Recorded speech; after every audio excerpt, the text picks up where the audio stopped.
Hello, everybody, and welcome back to the channel. It is ICR Daredevil back with another episode in our AEW series, and it is the first episode of this series in TEW IX.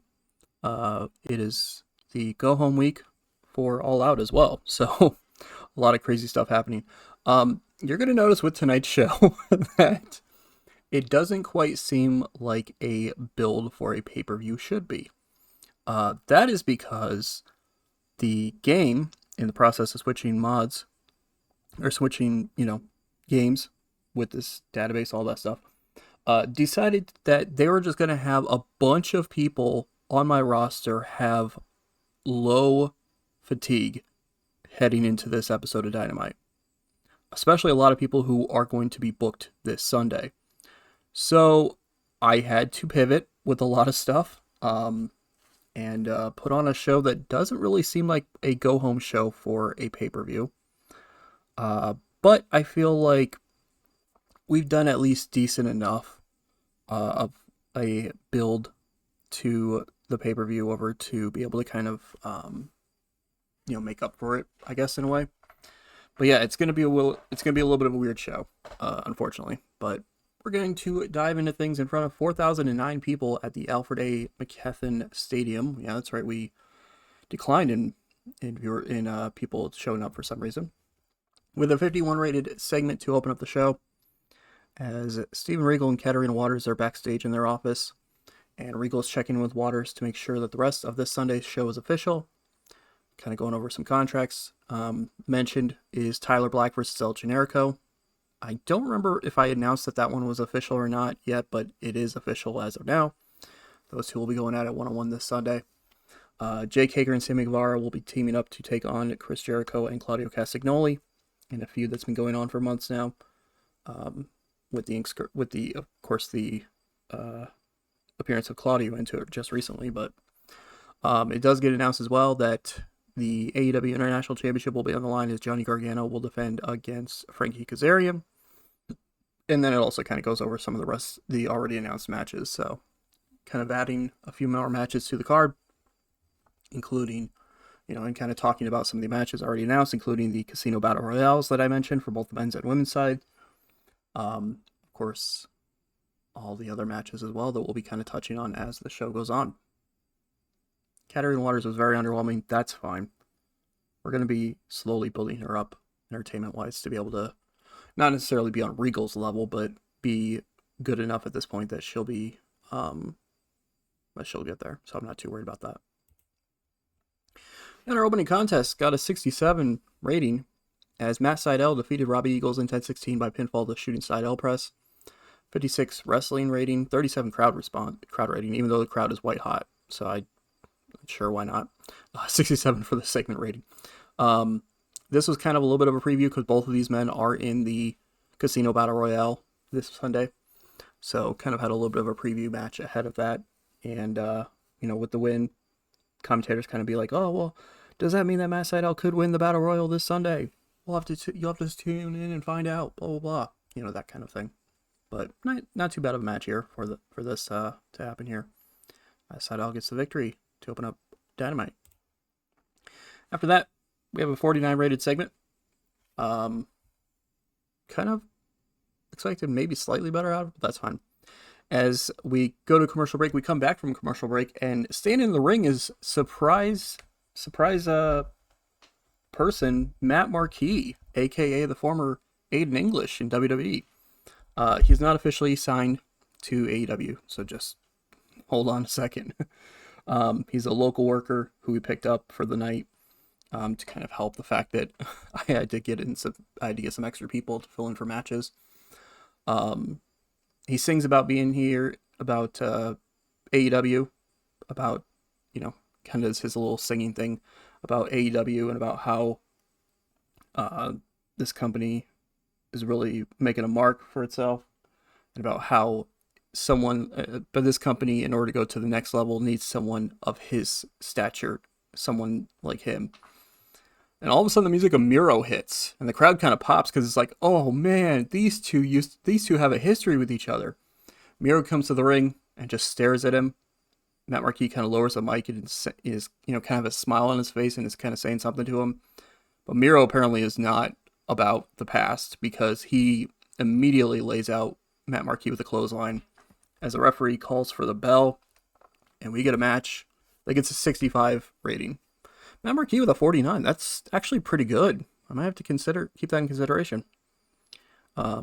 58 wrestling rating, 45 from the crowd rating as well. But segment got a 65 as Miro defeats Matt Marquis in 8:28 by submission with the game over. It was one of those things where it was kind of obvious as the show was going on, or as the match was going on, who was going to win.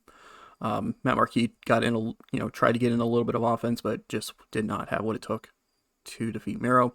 The commentators talked about how this is obviously more momentum for him ahead of his match with the former AEW World Champion Pac this Sunday, and about how, if he's going to do this to somebody who used to be a friend of his in the past, what is he going to do to somebody who he absolutely hates in Pac? Then after that, we have Hangman Adam Page beating Peter Avalon in 8:21 by pinfall buckshot lariat. 46 for the match, or for the segment. 39 wrestling, 26 crowd. Not great. Hangman Adam Page, 49 in-ring performance. Peter Avalon with a 29. Yeah, this is basically just, trying to get Hangman some momentum back, because he's kind of cooled right now. So get some momentum back. What happens afterwards, though, is kind of a little bit more important. And I only got a 39. Oof. And Hangman's looking stale. Oof. All right, I got to remember that for the future. As Hangman on Page cuts promo after his match, talking about being in the Casino Battle Royale at All Out and hoping to win it to get a shot at the AEW World title. MJF then comes out, or he doesn't come out, it's one of those things where he pops up on the screen, the video screen, and he says that this redneck wannabe couldn't even beat him, so what makes you think that you can win this Sunday? Him and Richard Holiday are both in that Battle Royale, and the goal of the dynasty is simple. 1, to make sure Hangman Adam Page doesn't win, and 2, to make sure that MJF does win. It's as simple as that. Only got a 39. Oof. I don't know. Both penalized for a poor gimmick for both of them, I guess, but alright. Whatever. So there's that. There's going to be a good chance that a lot of the segments are going to be rough this week, but that's fine. It does get revealed, by the way, during the last match, the Hangman match, that tonight's main event is an interesting tag team matchup, as Adam Cole and Kenny Omega were told by, they're not facing each other this Sunday. In fact, Adam Cole is entered in the Casino Battle Royale. Kenny Omega is not, for some reason. But they were told by Steven Regal to find a tag team partner and team up against each other in the main event. So it's going to be Adam Cole and a partner of his choosing versus Kenny Omega and a partner of his choosing in the main event here tonight. Then after that, 54 rated segment, as commentators kind of talk about more about this Sunday, kind of hyping up some of the announced title matches, including Alexis Kaufman and Ashley Lane, hyping up the Young Bucks and the Lucha Bros tag team matchup, but they get interrupted because Weston Blake is seen, of the Prisoners of War, he's seen rolling down out from the backstage area, kind of towards the ramp, and everybody's like, wait, what the heck? What the hell just happened there? And all of a sudden, the music of a man who we haven't seen in a few months hits. It's Samoa Joe. And Joe, the crowd pops as Joe comes out, grabs Weston Blake, and takes him down to the ring before throwing him in the ring, apparently for a matchup. Samoa Joe wrestling here tonight. And he squashes Weston Blake in 6:30 by pinfall with a muscle buster. He only got a 57, though, so I guess it's not really a squash if Joe had a 57 and Blake had a 49. But 57 rating for the match as Joe beats Weston Blake kind of decisively. Commentators kind of talking about during it, like, oh my God, we haven't really seen Joe since, he had the one match since then, but we haven't really seen Joe too much since he lost that triple threat world title match and had the issues with Lethal, and now we're seeing him back. Does this mean he's actually going to be back full-time wise, all that kind of stuff? So they're kind of, confused as to what we're seeing right now, but they're getting hyped about it, so we'll have to see what that means. breaking kayfabe wise, again, I didn't have a whole lot of people who didn't have fatigue, and Joe was one of those people who didn't have fatigue, so I was able to use him.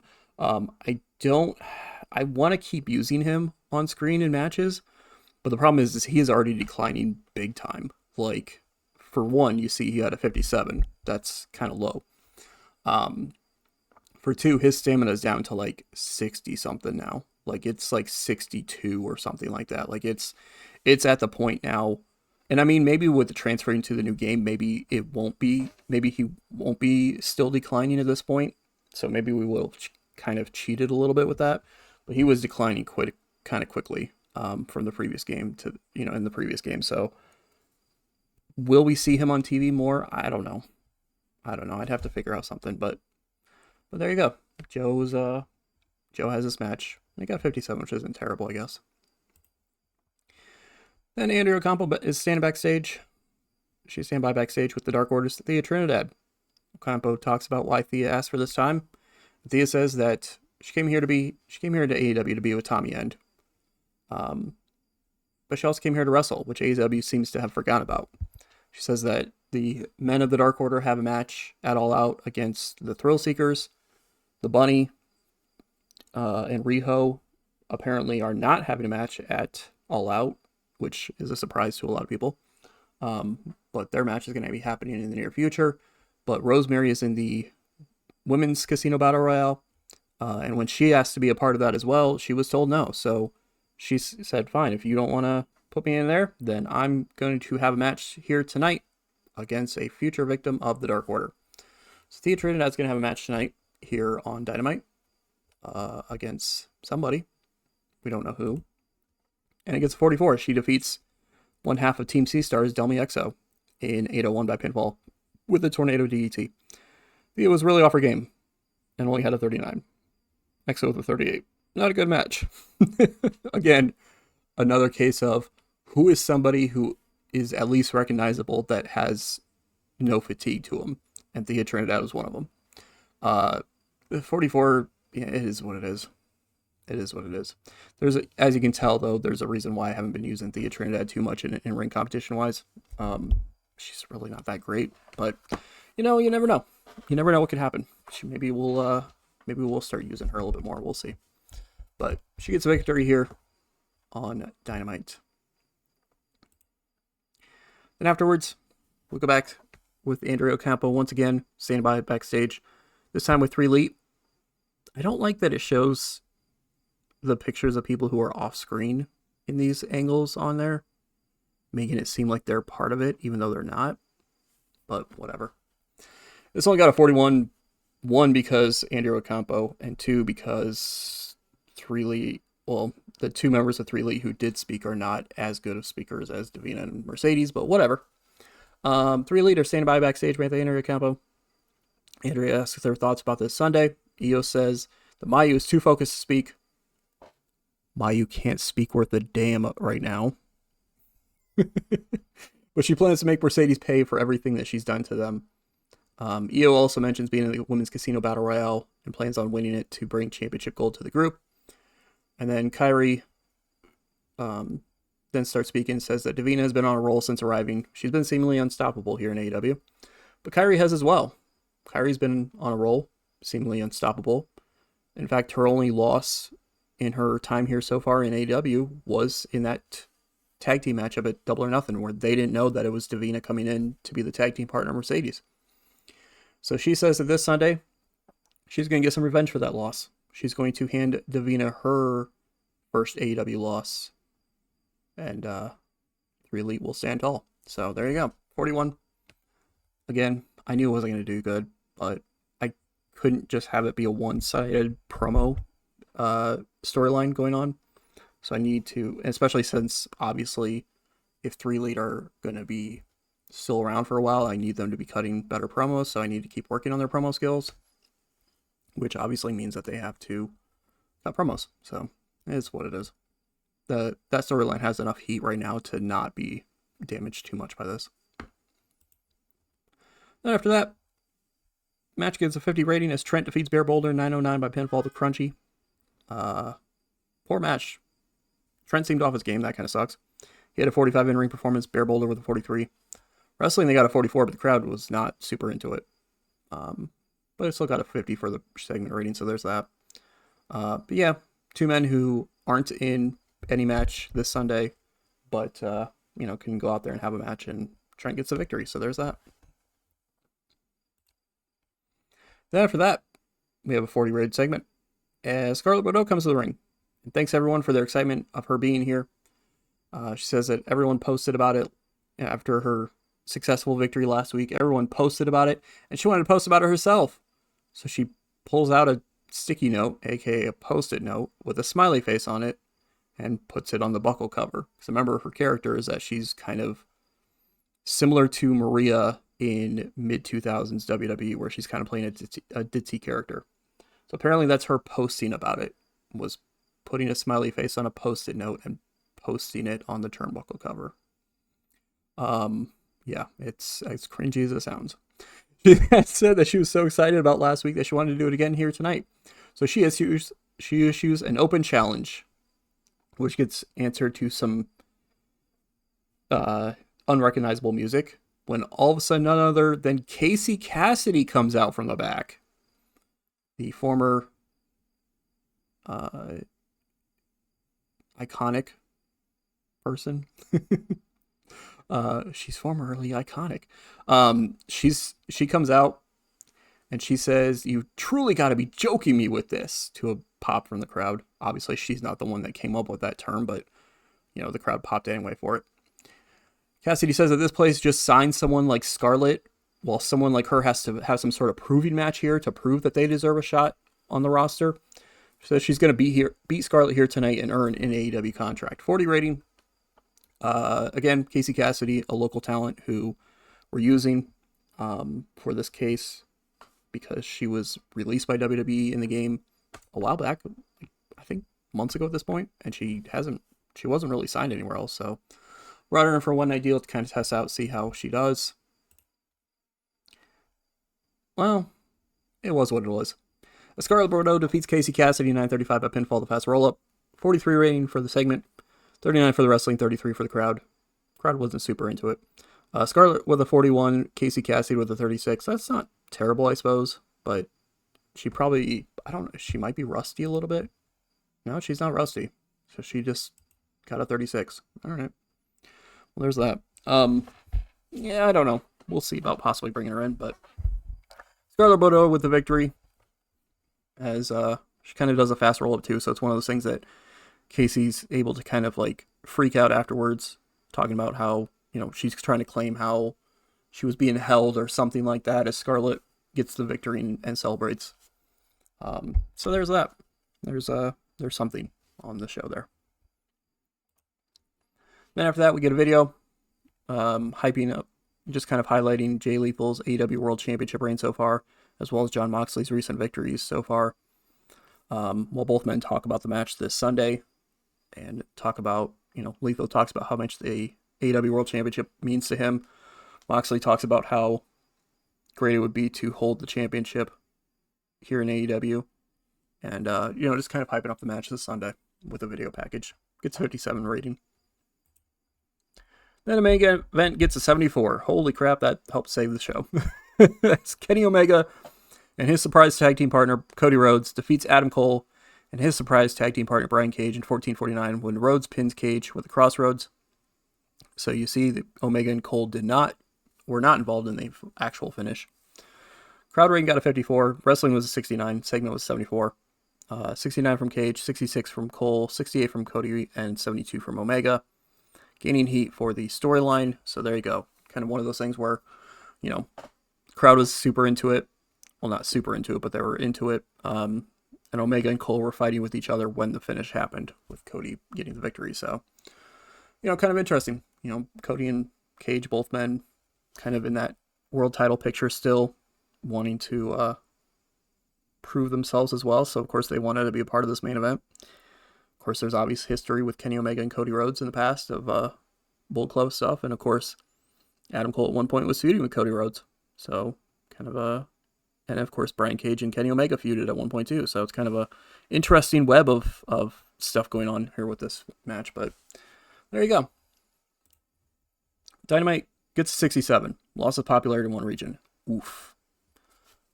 Oof-a-doof. Yeah, this show was a little hurt with a lot of stuff going on. Again, I had to scramble with stuff. There was a lot of stuff where it was like, where they just didn't, they had that fatigue, and I didn't want them to risk being too beat up for this Sunday. So, it was what it was. Financial report. We still made $166,000 tonight, so there's that. Go us, I guess. We're up to almost $9 million. Popularity report. So we lost a point in the Southeast. We dropped down to 67. But we gained popularity pretty much everywhere else, except for India, which we're not in, because I think there's no broadcaster in this mod for India. Or maybe I just haven't set up an actual... There might not be a televised one. I think there might be a pay-per-view one, but there's not a televised one. And I think I just haven't set up Dynamite on it yet. But then the Southwest, Tri-State, and Mid-South, we were high enough that we didn't gain any popularity out of it either. But, I mean, I'll still take that. I mean, it's still, even if we lost 1 point in the Southeast, one, that's our home. So, I mean, it's going to keep going up anyway when we run shows there. And two, it's good to see popularity boost everywhere else for it. So that's good to see. So there you go. Post show is done, which I'm excited about. I'm excited that we get that stuff at the end there now to kind of highlight. I'm really excited to do a media scrum thing as well, which I'll get to do at the end of All Out. Plus, we'll get to do a couple of the other things on there too, because I think a couple of those other things you have to have an event for, or it has to be an event thing. But yeah, I'm kind of excited to do the media scrum, just to see some of the questions that could get thrown our way and see how those end up playing out. But yeah, like I said, not a strong Dynamite. Unfortunately, a lot of our usual workers for some reason carried over some fatigue from one game to the next. I don't again I don't know why either, because a lot of them, like even our exclusive workers had fatigue to them, and I was like, wait, our exclusive workers that wouldn't have worked anywhere from the time we ran the last show until this one, they have a bunch of fatigue all of a sudden. What the hell happened there? So I don't know. I don't know what happened, but there's that. I'm just waiting for this to load so we can look at everything going on. We did have a couple of pre-show things that popped up that I want to see if there's a story or anything about first, because I'm kind of confused by it. I want to see if it's just like a minor thing or if it's actual thing, because I checked it during the show when I was booking the show and it didn't show up as a thing. So we'll kind of check and see here when this is all done processing. Because for some reason, I'll go over it right now as I'm waiting for the last few things to get done here. For some reason, it popped up that Mercedes and Adam Cole had a little bit of issues with each other, but I didn't see anything about it in their thing, so I was kind of confused by that. I also don't see anything here about it, so I don't know. I gotta see. Hold on. I want to put that up really quick because I don't want to spoil. We have two people who haven't debuted yet that I don't want to spoil. Yeah, okay. So yeah, it didn't pop up in Adam Cole's thing. But for some reason, him and Mercedes had a little bit of a argument before the show, but that was it. Like it didn't show up as a permanent thing on anything. It hasn't shown up in our backstage area, so I don't know if that's just like here's this random thing that could possibly happen, or that has possibly happened kind of thing. I don't know. I don't know. Whatever. I mean, it hasn't shown up in anything of theirs. It doesn't even show up in their morale stuff, so I don't know what that's all about, but there's that. Oh shoot, that's right. I forgot that from the last time in the game we tried to get her off the painkillers and she couldn't, and so now she popped up again as somebody who abuses painkillers. Let's see if we can talk her out of it this time. Okay, she's gonna try. They try but are not fully successful. It's been downgraded to painkiller abuser. So she's not. So she's no longer heavy. She was heavy. Now she's just regular painkiller abuser. So we'll have to keep an eye out for that one. So that sucks. I guess give her a stern warning. Okay. That sucks. Right. So let me do this really quick. Because I don't know. I've got to edit these things. I've got to edit the stuff down here. I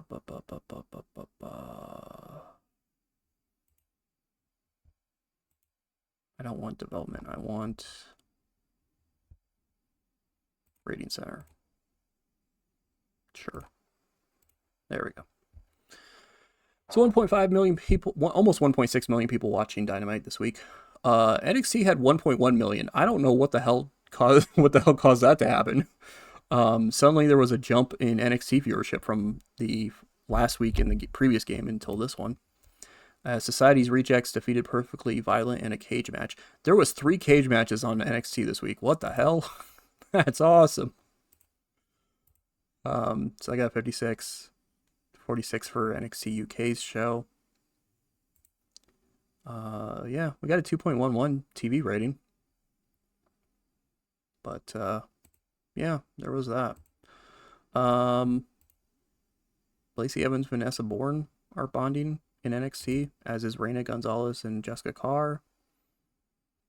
MPW having some morale issues, with Ultimo Dragon now a locker room leader there. Amy Dumas, who apparently is working for NYWC, is officially locker room leader now. NXT dropped back down to small size after being at just jumping up to medium size. New Japan partnered up with All Japan. What?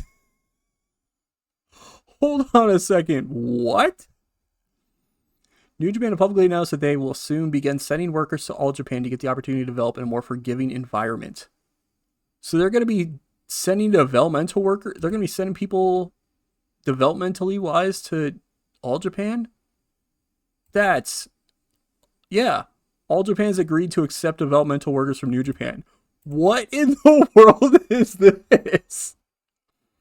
In what world would All Japan be like, you know what? We'll take some of your developmental workers. That's cool. That's crazy. Meanwhile, New Japan and ROH have issues with each other. That's crazy, though. Like, what? How is that a thing? Liger's the locker room leader now. Tanahashi's the chief enforcer. Go Ace. Jushin Liger is also the senior road agent. Daisuke is the new senior referee. I can do that really quick too while we're looking at this stuff, because that's kind of crazy. So, booking team, I left it perfectly, like I've left it the same as is. I didn't have any reason to add anybody to our booking team at this point. But we did add some people to the inner circle. We have Claudio Castagnoli as part of the chief enforcers. Strictly because Claudio Castagnoli is like insane. Like, not only, like it says right there, his driven personality is well suited to the role, and he's considered one of the toughest people in the locker room. So I was like, yeah, okay. You guys can all step up to Claudio if you're not happy about something. I thought about putting Mox in there too, but Mox doesn't have the personality. He just has a balanced or neutral personality. So I was like, we'll see. Maybe I'll do it in the future. But for now, Claudio's gonna be there. Senior road agent is Steven Regal. He's a road agent with us on top of being the on-screen authority figure. His professional personality is well suited to the role, and he's considered the best road agent in the company. So why wouldn't I at this point? Senior referee is Paul Turner. He's considered the best referee in the company, ahead of Posey, Remsburg, and Aubrey. Although for some reason, Paul Turner and Remsburg are both considered the best referee in the company. But I put Turner as the head referee because why not? Jerry Lynn is my head men's trainer. Yeah, it just kind of made sense. It really kind of made sense for it. So he's there. He's got 5 students to train. He did train a couple people before Dynamite. He trained, who was it? Richard Holiday, Lee Johnson, and somebody else. I should look at that and see if it actually like has that quick of an. It probably takes a little bit to get them up there.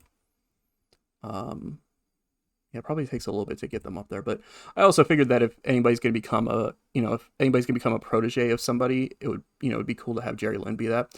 And then same with Sarah Del Rey being the women's trainer. It just kind of made sense. She also has like 13 different people that she could potentially train. So I was like, okay. So she's training a bunch of the inexperienced people on her roster too. So there's that.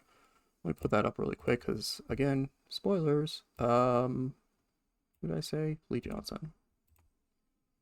Let's look at that really quick.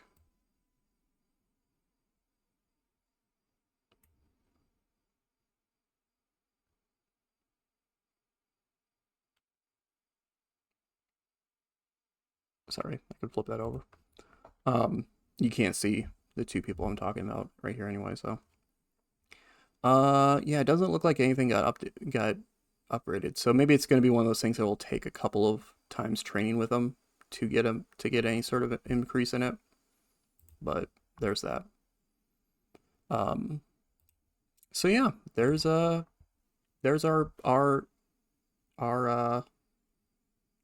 Dynamite. And in 2 days' time, we've got All Out.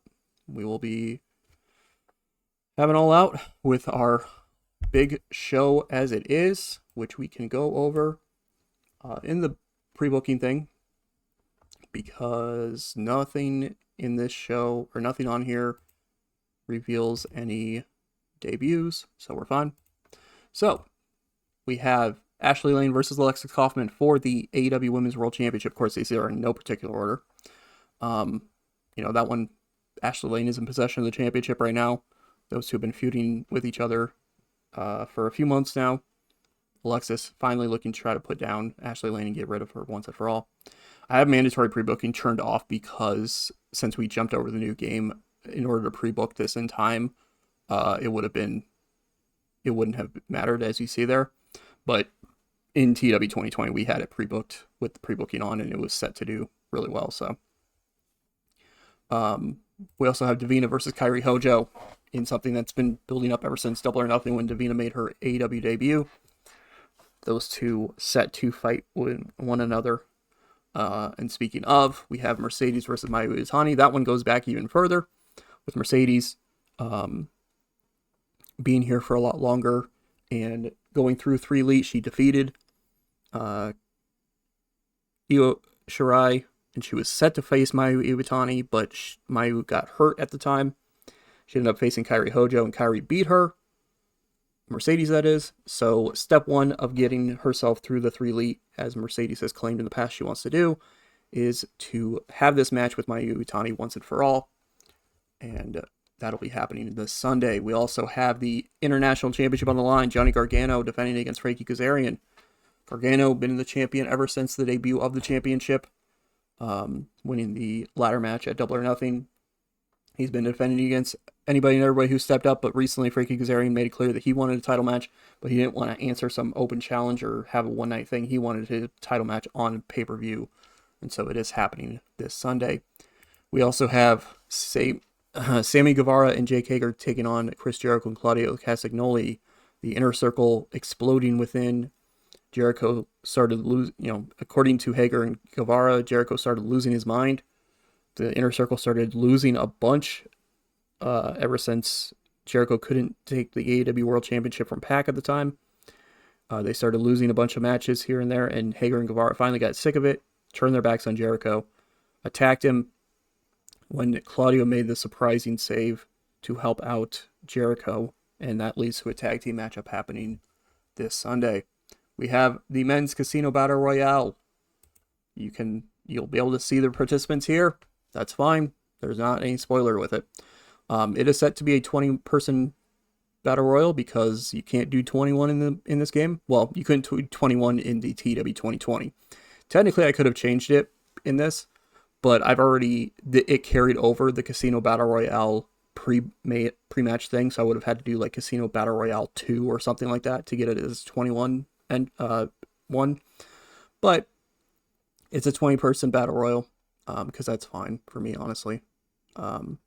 As it is Adam Cole, Angelico, Brian Cage, Chuck Taylor, Dalton Castle, Hangman Adam Page, Jigsaw, Jonathan Fatu, Jungle Boy, Kip Sabian, Lee Moriarty, Luchasaurus, Matt Sydal, MJF, Orange Cassidy, Richard Holiday, Robbie Eagles, Shane Strickland, and Wheeler Yuta, all fighting for that chance at getting a shot at the AEW World Championship. Of course, the winners of both of the Casino Battle Royales get a shot at the World Championships for their respective genders. So the men's for the world title, the women's for the women's world title.